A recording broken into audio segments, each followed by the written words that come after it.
Welcome to Hope Blooms, a podcast from the Early Pregnancy Loss Association. At EPLA, we seek to support women and families suffering early pregnancy loss by providing resources, education, and community. It is our vision that no one suffers miscarriage alone. Welcome back to Hope Blooms. I'm Stephanie Gordon, an EPLA board member. And I'm Emily Carrington, the EPLA Executive Director. And today we're going to talk about what to do after miscarriage, but no, more specifically, what to do when you find yourself wanting to do more. And this is a conversation, actually, I don't want to say I've avoided, but I've never wanted to ask women to do more. I think we exist to help take care of women. But I also I get so many emails of, I've had a miscarriage, I've recovered now, how can I help? And I think that's an important part of the healing process. I think I actually did that. Oh, that's how you're here. Exactly. That's how. So I think that's something worth talking about. Mm-hmm. So that is what we're going to talk about today. If you are not at a place where you're ready to sort of pay it forward or change things, that's okay. I want to say that at the beginning here. But if you're at a place where you're looking for something to do, and for me, I think that was part of my healing process, was doing that next thing. So what is that next thing? What do you recommend? That's a great question. We've talked a lot about ways to remember your baby and memorial and participating and stuff like that. But this is sort of that other urge to help care for other women. And I think that is, like I said, a good urge to follow, and healing is necessary and it might be a necessary part of your healing. But I'm also going to say from the outset, I don't think that start a nonprofit is necessarily the right answer for everybody or even necessary at all times. And I'm going to say, I think the first thing to do is the people who reach out and say, what can I do? Like that's the first thing to do. And my own story, I remember after having 2 losses in 1 year, wanting to make a donation in honor and memory of our little ones and not being really able to find an organization that specifically dealt with even loss. And I have found out later these organizations existed, but there really wasn't much that dealt with just miscarriage. And so my journey here came from not being able to find an answer to that question. What did you find? I'm curious. Yeah. So I ended up donating to the March of Dimes, which is huge, like not nowhere nearly just miscarriage. It's like tucked away in their mission, which is fine. That they do what they do, but they're looking at all infant health, so that wasn't completely satisfying. I even asked, and now looking back, I know so many organizations, but I even asked like bereavement coordinators and the woman who was going to be my doula. I had asked, like, do you know anybody? And everyone's answer was kind of like, no.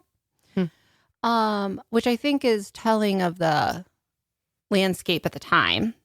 Now, I also want to say, for all of you amazing organizations listening that were out there in 2014, I see now you were out there, but they hadn't necessarily reached Hillsdale. Mm-hmm.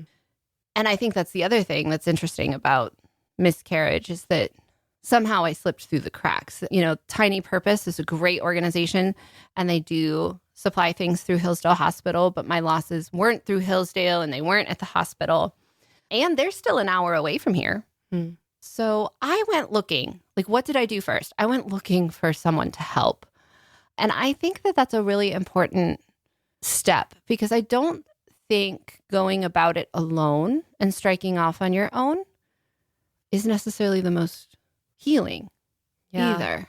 I've mentioned this on the podcast before, but my loss was in 2012. So when I went Googling like miscarriage, like help or organizations, you know, nothing was really there. But I remember, and I don't recall how I learned of the EPLA. I don't know. Was it like Facebook? I'm not sure. But I remember reaching out to you, and I believe I asked those same questions, like, how can I get involved? Because I think after going through miscarriage, I think it's very natural to feel the need to help someone Mm-hmm. maybe fill those voids of certain things that you felt during the process.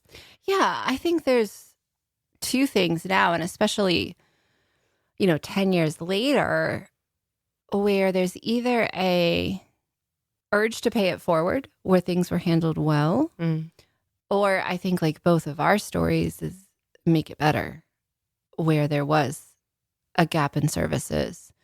And I had really great providers, but I didn't have really anyone to thank for carrying me through it. There were a few people, and it was interesting. There were a few people who did like reach out to meet nurses or, through these individual connections. I remember getting a packet of educational information from like a friend of my sister's who was a nurse. And that was really helpful. But there wasn't as much. I think there's more now. So what can you do, or what happens when you call me? What happens when you call me? You design our whole website, become a board member and a co-host on the podcast. Yes. That might happen. But I love to be here. I'm happy to be here. Yeah, I think there's different ways when you reach out to any organization. So start by Googling. Mm-hmm. I think that's step one. Yep. And I see so many beautiful small to large things. So ways we have include our wish list on Amazon, donating items. Mm-hmm. Also, knitting blankets is just such a sweet way that people can. And I think that also reaches kind of the elderly community in a way. Mm-hmm. And maybe they have also experienced miscarriage and Mm-hmm. loss. And that's, their way of giving back, which is really touching. Yeah. Yeah, it is. And we get so many sweet notes. And of just, that this was clearly important process for them in processing their loss, and in taking care of other women. And we have our care kit sponsors. We have a lot of ways. We have had women write on our blog. That is how you sort of end up as a volunteer and board member. Yeah. Also sharing, going back to just sharing your story on the blog or with you via email. Mm-hmm. That's also, it's sometimes feels good to just share that, that's a way to, I guess, make you feel relatable. Yeah.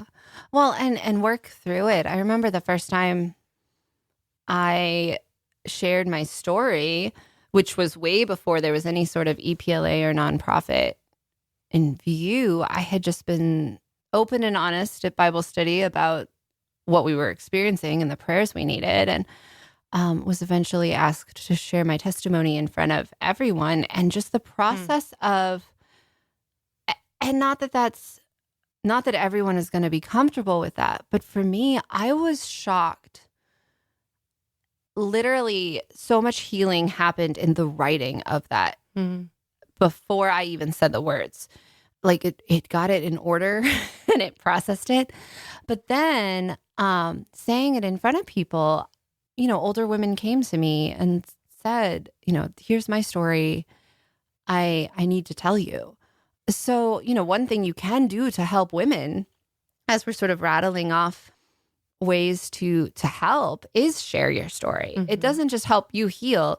It helps, like you said, be more relatable, approachable. Yeah.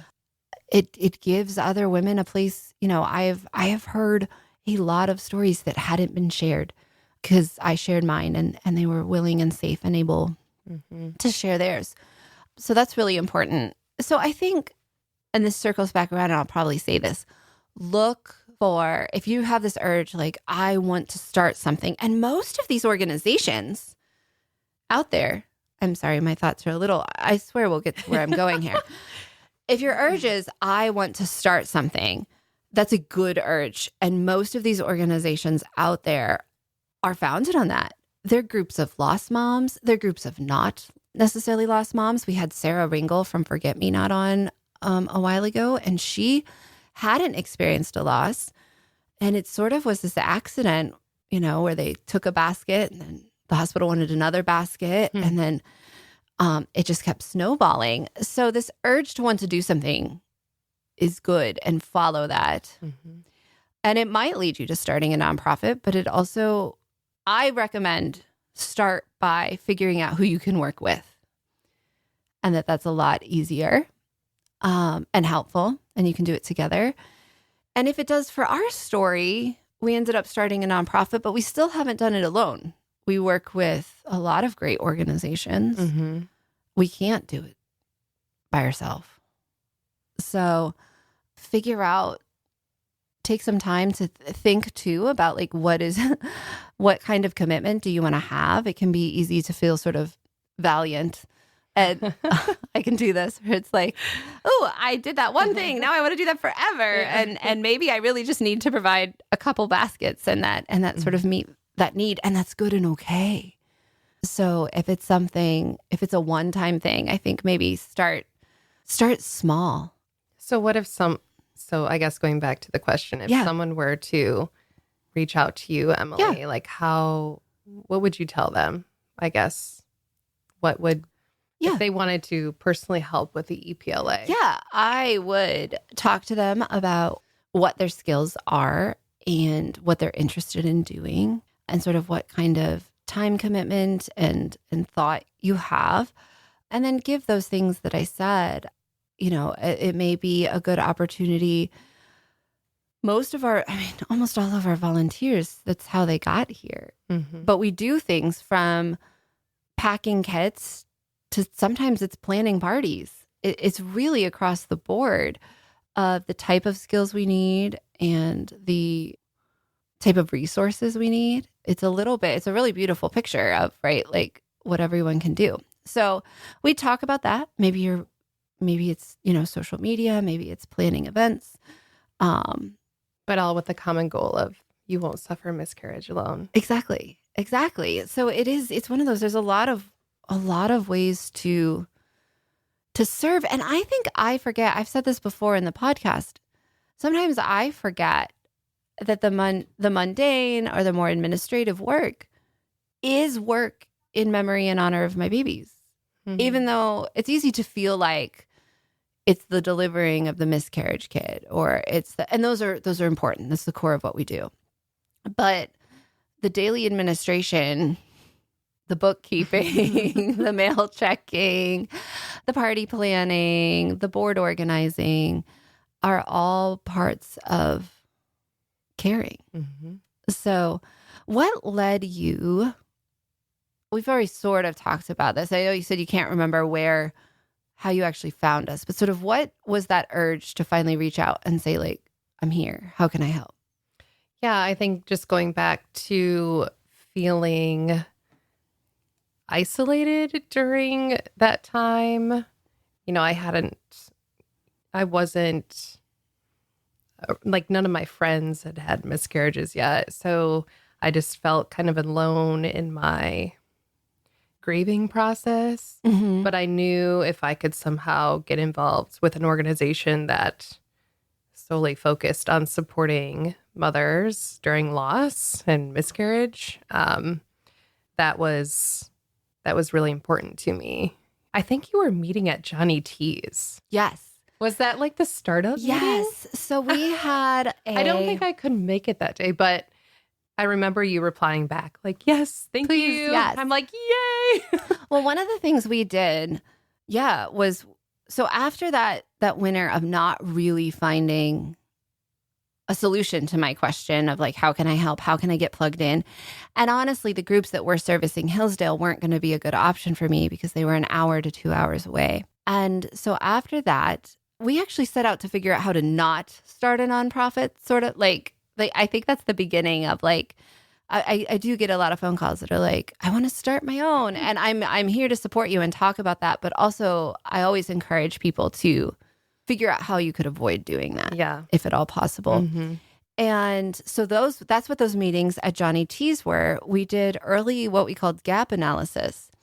And we gathered women together, and men, there were men there too. And we sort of just reached out to our community. I think I sent it probably out on some email lists and some Facebook groups and just sort of reached out and made a general plea to come. And I think even then it was the vision to somehow pay a miscarriage bill. That was really, yes. And that I was like, wow, because I had received my miscarriage bill. And, that's always, it just brings a lot of feelings yes back. So I thought, how wonderful.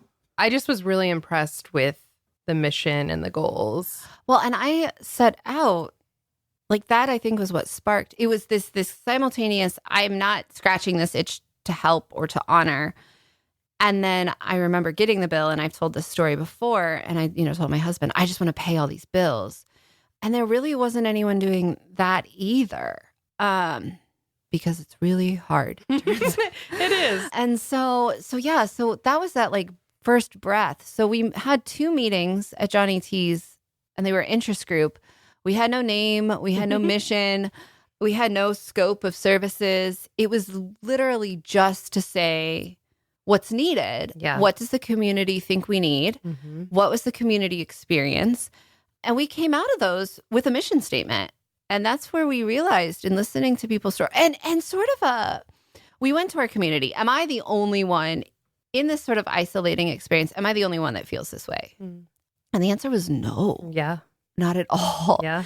Am I the only one that feels like there's a lack of resources? And, it was sort of checking my own hubris, right? Like, of like, I'm not going to go save the world if I'm the only one that thinks it's broken. It turns out I was not, but it was such a siloed experience that there really wasn't a collective voice. And so we had those 2 interest group meetings, and out of that we had the mission and vision were crafted in there, and where it just sort of became clear that we needed educational resources, financial resources, and awareness are sort of the 3 parts of our mission. And those continue with us, and we've done those things. And yes, we have, because, I'll receive a text from a friend saying, oh, my friend from so-and-so just experienced a miscarriage. What can the EPLA do? So I feel like we're doing a really good job at spreading the word of what we support. Yeah. And that awareness is in so many directions. And I think that awareness, this could be its own podcast. And we've had a little bit of this. Like, I think that awareness portion of our mission shifts a little. Awareness is always needed, but the type of awareness 10 years ago, we were just like crying out in the like, miscarriage happens. Everyone, we all know because it happens to so many people, but it was also like, miscarriage happens to so many people. And I think in a lot of ways that message has been widely communicated. And now the awareness is like, we can help. Yes. Like, yeah. So from there though, we decided to start small. We saw that we needed educational resources, physical and financial resources, and awareness. So we just started doing what we could do. We didn't have to do it all at once. So awareness in the digital media age was kind of easy. Not easy, but easy. We could just start saying and screaming our message. And then we started with education because that was affordable and really necessary. Yeah, we did the folders. Yes. I remember that. Yeah, and what's interesting is I don't know that the folders took root with the miscarriage care kits were the missing link. Yes. But we had to start somewhere, and the folders made us real and gave us something to do. We had these great folders that had all of our educational information, and the idea was that they could be sort of added to, and that medical providers or churches or anyone who's sort of providing these as a resource could adjust. And they were great. And they were a great place to start. And we actually now include all of that information in our care kits, but they get distributed better because they're in our care kits. So yeah. And then that care kit again just came from recognizing what wasn't there. And so we moved forward. I think that, there's sort of 2 questions we're answering here. Question 1 is, what you want to do something, what should you do? Mm. And one is, find a nonprofit. The other is look for what's not being done. Mm-hmm. Duplicating services doesn't help anybody. Now, I say that, and I'm all about people like copying our services. If your hospital doesn't have miscarriage care kits, make them. Mm-hmm. Just do it. You don't even have to ask my permission. Can you imagine receiving a care kit? I know. I think about that too. Like, wow. I still have the blue fuzzy socks from after my DNC Yes. because it's the only thing I have. Yeah. And I have an ultrasound, and but like the blue fuzzy socks are really the only thing I have from that day. Mm-hmm. And they were warm. And in some ways I should hate them. Mm. In other ways, they were like the one comfort that day. Yeah. I also have the blue fuzzy socks. That is so funny. Oh my goodness. And and I have obviously the ultrasound photo, and my doctor at the time, she had also experienced miscarriage, and she wrote down this long list of book Oh, recommendations. that is great. Mm-hmm. That is, But really that's all great. Yeah. that's what I have. I know. I think about if at that time, I also remember, I think this is because I was loopy. I remember finally waking up and I was very convinced that the nurse offered the neighbor behind the curtain better snacks than me. But I think it's because I was probably asleep when she offered me the first time. I might have looked You're awake. like, wait, what? I'm like, I didn't get that. I want some juice and crap. Why am I eating this?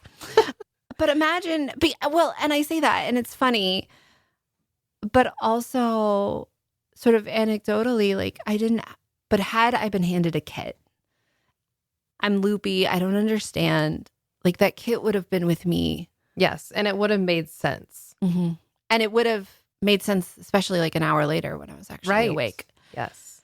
And given me a place to put things and given me information. If at any point I had received a kit, if I had received the kit the day of. Can you tell us what's in the kit? Yeah. And maybe if people would like to help. Yeah, we have 2 kits, and the small kit is intended for either a completed miscarriage or a DNC procedure. And it has pads, which is the most useful, but it only has about 7 to 9 pads. Mm-hmm. And then it has educational information, a small blanket, and then it has comfort items. And we really try to focus on the consumable comfort items. So some tea. I mean, I'm thinking too, like I went home and ate, and it was actually like the first meal that had tasted good in weeks. And like a cup of tea would have been really nice. Yeah. Chapstick? It has chapstick, a notebook, a pen. There's a bookmark in there as well. Some seeds if you would like to plant seeds in memory. And then it comes in a beautiful little bag. Mm-hmm. And so walking away with those would have been great. Mm-hmm. And then our large kits are intended for a home miscarriage or expectant management. And I can't imagine walking away with that like upon diagnosis. Again, this is just looking for things that weren't provided. I had great oversight of my home miscarriage, but I was so underprepared. Mm-hmm. I was naive. I was underprepared mentally. I literally like passed around a clots and texted my sister-in-law, and I was like, "It's over. It's through." Oh my gosh, it had just begun. Yeah. I had never had a live birth, and I had had a miscarriage, but it was a DNC. I was so naive. Mm-hmm. And, the nitty gritty is we wasted half my towels and bought a big old thing of Lysol, and we were trying to collect remains and ended up using some Tupperware in a lunchbox. I did that too. I had Tupperware. Yeah. Just so much underprepared. Mm-hmm. My mother-in-law went and bought the right pads, and praise the Lord, my mother-in-law came and stayed with us, and then it happened while she was there, and she was a nurse. I was not prepared. We were trying to collect the remains, so I was sorry. There was no good sanitary way to do that. Our kits provide a strainer and a urine hat, so you don't have to bleed all over your bathroom. The large kits provide pads. They also have 2 chuck pads that you could either place in the bed or you could place in your bathroom. Mm-hmm. And yeah, my mother-in-law was there and could run to Kroger and was a nurse. And really, it took that third person, and she could go find food. And so my husband could tend to me. If you're alone or just with your spouse, like it's not, and you don't have the right supplies, and he's like, like rummaging through trying to find more towels and trying to find Yeah. There was such a gap in care and services. So look for that gap. Like, what was it that you didn't have and needed? And that's how we got here. And to say, so like, what can you do? You don't even necessarily have to start a new nonprofit to, like, you can either help us stock our miscarriage care kits, which is great. But we've also talked about like, copy these. We know we cannot supply these to every woman, at least not right now. And it's our vision that no one suffers alone. Right. So like, make your own and deliver them to the hospital. Give them to a friend. You don't even have to do it on a systematic level. Our first miscarriage care kit was really not an act of EPLA, but between me and another friend, and knowing that a friend was waiting for a miscarriage, and it was just that impulse of like, what does she need right now? And we put a box together and delivered it to her. I mean, those, you don't have to do it on a big level, but you can just do it. Go buy the right pads. Go buy, I know another story of a woman who, only had light pads, and someone who had watched other people go through it were like, I'm going to go buy enough, I'm going to go stock your, so that's the thing too. Like, they're the systematic levels. We've talked about nonprofits, but also like those around you, those that you love. Yeah. That individual level of bring pads. Don't just bring food, bring those things you needed. And it's not a process that just ends in a day or two. I mean, for me, it was like a month. Yeah. And ask those follow up and what do you need now? Can I take you, do you have other kids? Do you have doctor's appointments? Yeah. So I think are there any other ways? I think we've covered a lot of sort of how to move forward. Yeah. If you don't know the next thing to do, if you still don't know the next thing to do, which is great, or you're ready to do the next thing, email us at miscarriagecare@gmail.com. And we would be happy to help direct you, help guide you, hook you up with other organizations or ourselves or other hospitals. So we can't all do this alone. Thank you so much for listening. Thank you for listening to Hope Blooms, a podcast from the Early Pregnancy Loss Association. To learn more about how we and you can support women suffering early pregnancy loss, visit our website at miscarriagecare.com or find us on Facebook, Instagram, and Twitter. Thank you for listening.